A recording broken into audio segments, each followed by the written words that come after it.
ಬೆಂಗಳೂರಿನ Peenya elevated flyover load testing ಆಗಬೇಕಾಗಿತ್ತು, ಈಗ ಮುಂದೂಡಿಕೆಯಾಗಿದೆ. ಬೆಂಗಳೂರು ಸಂಚಾರ ಪೊಲೀಸರ ಕೋರಿಕೆಯ ಆಧಾರದ ಮೇಲೆ ನಿಗದಿತ ಅಂತಿಮ ಲೋಡ್ ಪರೀಕ್ಷೆಯನ್ನು ಮುಂದೂಡಿದೆ.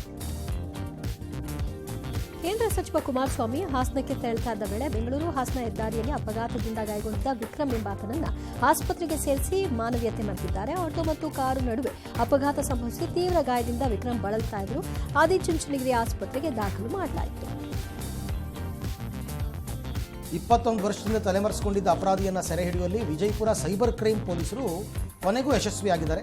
2005ರ ಮಾರ್ಚ್ 25ನೇ ತಾರೀಕು 10 ದಿನಗಳ ಪೆರೋಲ್ ಮೇಲೆ ವಿಜಯಪುರ ಕೇಂದ್ರ ಕಾರಾಗೃಹದಿಂದ ತೆರಳಿದ್ದ ಆಜಾನ್ ಹುಸೇನ್ ತಲೆಮರೆಸಿಕೊಂಡಿದ್ದ, ಕೊನೆಗೂ ಹಿಡಿದಾಕಿದ್ದಾರೆ. ಚಾಮರಾಜನಗರ ತಾಲೂಕಿನ ಕಲ್ಪುರ ಗ್ರಾಮದಲ್ಲಿ ಮತ್ತೆ ಹುಲಿ ಪ್ರತ್ಯಕ್ಷವಾಗಿದ್ದು ಗ್ರಾಮಸ್ಥರು ಭಯಭೀತರಾಗಿದ್ದಾರೆ. 6 ತಿಂಗಳಿನಿಂದ ಗ್ರಾಮದಲ್ಲಿ ಹುಲಿ ಆತಂಕ ಮೂಡಿಸ್ತಾ ಇದೆ.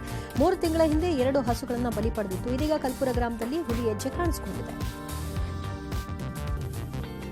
ಚಿಕ್ಕಮಗಳೂರು ನಗರಸಭೆ ಸದಸ್ಯ ಹಾಗೂ ಕಾಂಗ್ರೆಸ್ ಕೌನ್ಸಿಲರ್ ಲಕ್ಷ್ಮಣ್ ವಿರುದ್ಧ ಗಂಭೀರ ಆರೋಪ ಕೇಳಿಬಂದಿದೆ. ಸೈಟ್ ವಿಚಾರಕ್ಕೆ ಚಂದ್ರಶೇಖರ್ ಎಂಬುವರಿಗೆ ನಡು ರಸ್ತೆಯಲ್ಲಿ ಹಿಗ್ಗಾಮುಗ್ಗ ಥಳಿಸಿ ಕೊಲೆ ಬೆದರಿಕೆ ಹಾಕಿದ್ದಾರೆ ಎನ್ನಲಾಗಿದೆ. ಮಂಡ್ಯದಲ್ಲಿ ಕೈಗಾರಿಕೆ ಸ್ಥಾಪನೆ ಕುರಿತು ನಾಳೆ ಮಹತ್ವದ ಸಭೆ ನಡೆಯಲಿದ್ದು, ಸಭೆಯಲ್ಲಿ ಮಾಜಿ ದೋಸ್ತಿಗಳ ಸಮಾಗಮ ಆಗುತ್ತೆ. ಸಚಿವ ಎಂಬಿ ಪಾಟೀಲ್ ನೇತೃತ್ವದಲ್ಲಿ ಸಭೆಗೆ ಕೇಂದ್ರ ಸಚಿವ ಕುಮಾರಸ್ವಾಮಿ ಅವರು ಹಾಗೆ ಚಲುವರಾಯಸ್ವಾಮಿ ಅವರು ಇಬ್ಬರು ಕೂಡ ಆಹ್ವಾನ ಇದೆ.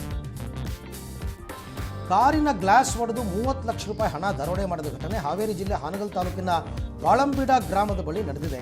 ಅಡಿಕೆ ಖರೀದಿ ಹಣ ರೈತರಿಗೆ ಕೊಡೋದಕ್ಕೆ ಅಬ್ದುಲ್ ರಹೀಮನ್ ಅವರೇನೋ ಕಾರ್ನಲ್ಲಿ ಹಣ ತಗೊಳ್ತಾ ಇದ್ರು. ಮಧ್ಯದಲ್ಲೇನೋ ನಿಲ್ಲಿಸಿದ್ರಂತೆ.